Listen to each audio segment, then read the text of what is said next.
Hey guys, I'm Nikki Bon, and this is the Nikki Bon in the oven segment still because I haven't given birth yet. But here's what's going on. Yesterday, we had a bit of a false alarm. It was very confusing, and we went to the hospital. I cried the whole way there. Does anybody else do this? Am I the only one? No woman has talked about how they've cried on the way to the hospital. And I got in the car and I just felt so overwhelmed. And I'm not talking that I was crying because I was excited. I was crying because I was terrified. I was like, this is actually happening.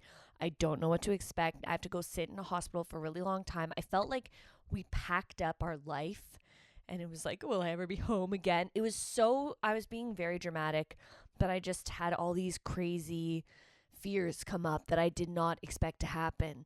Has this happened to anybody else? Why are we not talking about this? I feel like all the other women that I hear from that have their babies either are just like, "Oh, I just chilled and went to the hospital," or they're like, "I was so emotional, I was so excited." And I'm excited for him to come, but I was really scared. So the security is so nice and they're like, "Labor and delivery?" And I was like, "Yeah." And then we get up and the nurses say, "Oh, what's your name?" And I was like, "Nicole Smith." And I'm trying not to cry because that's my legal name, by the way. I'm trying not to cry because it's very embarrassing. And I just didn't know if anybody else cried in these moments of fear. So that's something that if you are pregnant and you cry on the way to the hospital, I did too. And if you didn't and you think I'm a bad person, that's fair as well because I was judging myself. I don't want to get into the graphics of what happened, but basically, I thought my water broke. I'm taking a break of walking because I have the worst cramps that I've ever had. And I was like, I can do it. I can keep going. So I walked to the coffee shop. I did work for 3 hours. Didn't really write much because I'm groggy in the head. It was like, I'll walk home. It'll take me 30 minutes, will be great. And now I am cramping so hard that I'm like, am I going into labor? Am I? How are we supposed to know? I know that they say it's clear, but I have a friend who said that she went into labor and she didn't know. She was just walking around thinking she had to shit the whole time. And then I have another friend that said the exact same thing. They just thought that they had a really big meal. Then by the time they got to the hospital, it was too late to get the epidural. So now I'm just sitting on the random sidelines of an apartment building waiting for this pain to go away. And I don't really want people to pay attention to me because, like, I don't want, like, extra, like, oh, are you okay? Are you pregnant? Are you okay? Something happening? I have PTSD from, like, having asthma, and anytime I would take my inhaler, people would be like, are you okay? Are you okay? And it's like, yeah, I'm just allergic to cats, and I'm a fucking loser. And now I'm like, no, I'm just pregnant, and I can't walk very far, or I am going into labor, and I have no idea. It's so hard being a hypochondriac and not knowing what is real, what is not. So I'm over here paranoid, and I think I think it's broken. I don't know, but I call, and they were really nice on the phone, and they said, well, just come in and we're going to check you out. So that's what we did. I am afraid of hospitals because when I was a kid, I was in a hospital a lot for my asthma. I'm allergic to cats. I had a cat. It was a lot. At one time I was in the hospital for like a month. So I'm not used to, but I spent so much time in hospitals as a kid staying overnight, and I think that that is why I'm afraid of the hospital. Even though it's a good thing and you're giving birth, it's still a hospital room. So I cried for the first bit, and the one nurse thinks that I am going into labor, and she asked me all these questions. I did not expect all of these questions to be asked on the spot that you plan out. And to be honest, we didn't have a birth plan. We downloaded a form the night before being like, maybe we should go over like what we want.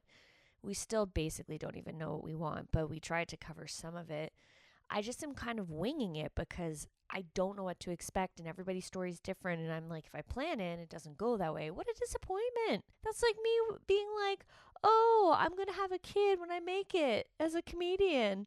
And I haven't made it yet. It's a bit disappointing, but I'm still going. We're still doing it and seeing what happens. But just some plans. I'm like, is it really worth it? I also didn't really want to spend my time planning the birth when it might not end up being that way when I have a lot of other stuff to do. So they asked all these questions that I wasn't expecting. All of these things that you have to make a decision right away. And I am a very indecisive person. So it was tough. But I answered them all. The toughest ones were, do you want to be induced? Do you want to circumcise? What do you want to do with the cord, the umbilical cord? I didn't know about this blood banking with the umbilical cord. We can't afford to do that. But now my husband's dad wants us to do that, and he said he'll pay for it. It's expensive. It's like $900. And I was like, okay, I guess, but for stem cells? And then the nurse is trying to tell us, well, it's very specific with the stem cells. You might not even be able to use it. And then I'm like, I would like to take that $900, say we got it, do something else with it. Anyways, I won't do that. I'm an honest person. But I'm just saying, when you're in a bind and you need some money, it's pretty good. Vitamin K shot, which helps reduce blood clots, and then gook for the eyes that prevents them from going blind. All of these things I was not expecting.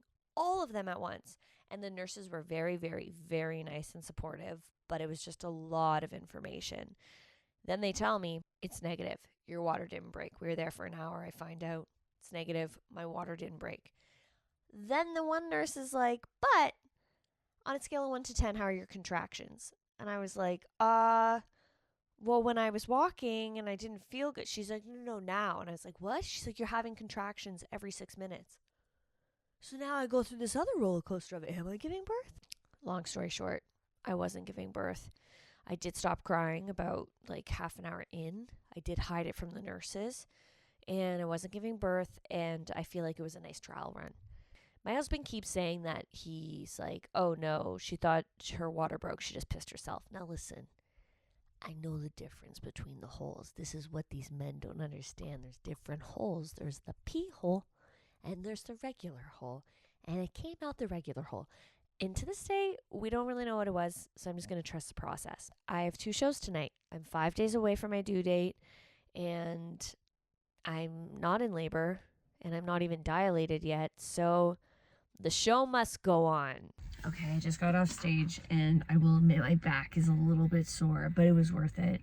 This was my second last set before I don't have any shows and have a baby. And it was so good. And I was so tired before because of being in the hospital yesterday. But now I'm happy that I didn't give birth yet because that set was so fun. This is where I think I'm really going to miss doing stand-up and how do I balance it. Oh my God. When I wasn't giving birth, I was like, okay. And then all today I was like, oh, damn, I need to go into labor. And then after that set, I'm like, no, it's good that I held on because I had a really great time up there on stage. Now I'm hyped up, but I'll still go home. Part of me wants to go to the clubs, not the club, but the comedy club and hang out, but I'm due in 5 days, so I will still go home. I think. No, I will. But I have FOMO, but I will. Also, side note, I was supposed to fill the car up with gas, but I forgot. So I'm gonna blame it on pregnancy stuff. And I think I'm really gonna miss that. That's one thing I am gonna miss about being pregnant is using it as an excuse. As, well, no, I couldn't fill the car up with gas because I really had to pee. Sorry, it was just too much this late at night. And the reason why I was supposed to fill it up with gas is because he's like, in case you go into labor, the car is full. So it's actually quite irresponsible. It wasn't like he was being like, you fill it up. He was being responsible. Now I'm being irresponsible. And it is pretty low, actually. We only have 15 miles on it, so I probably should have filled it up anyways. But now I do have to pee, so I'm not going to go and do it. Oof. This thing is still kicking.